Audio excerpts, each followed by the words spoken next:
తెలంగాణ రాష్ట్రంలో ఎన్నో పుణ్యక్షేత్రాలు, దర్శనీయ స్థలాలు ఉన్నాయి.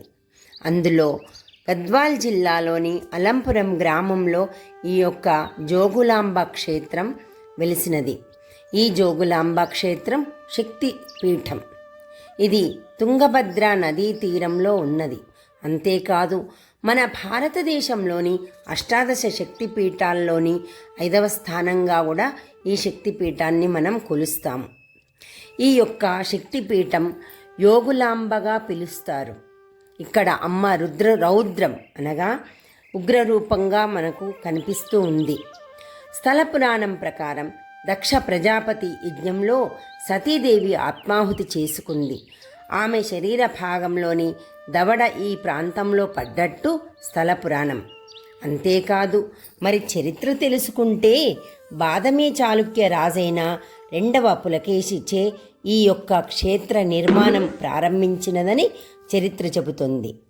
శిల్పశోభిత నగరమైన మామిళ్ళపురం నేటి మహాబలిపురం నుండి నిష్ణాతులైన శిల్పచార్యులు వచ్చి ఆలయ నిర్మాణం చేశారని చరిత్ర కథనం.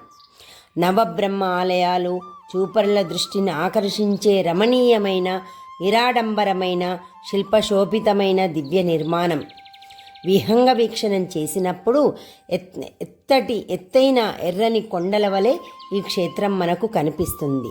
అంతేకాదు, 1390వ సంవత్సరంలో బహ్మనీ సుల్తాన్లు దండయాత్ర సమయంలో ఎన్నో క్షేత్రాలు ధ్వంసమైన ఆ సమయంలో ఈ ఆలయం కూడా ధ్వంసమైనట్లు చరిత్ర తెలుపుతూ ఉంది.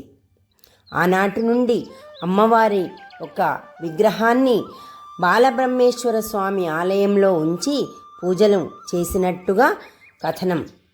అంతేకాదు, మళ్ళీ 2005వ సంవత్సరంలో పునర్నిర్మాణం చేసి ఆలయ నిర్మాణం చేసి అమ్మవారిని పునఃప్రతిష్ఠించినట్టు మనకు చెబుతూ ఉన్నారు.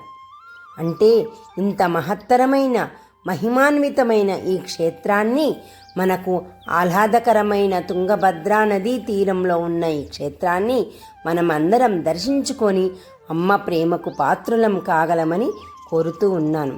ఇది మన యొక్క జోగులాంబ క్షేత్ర మహత్యము.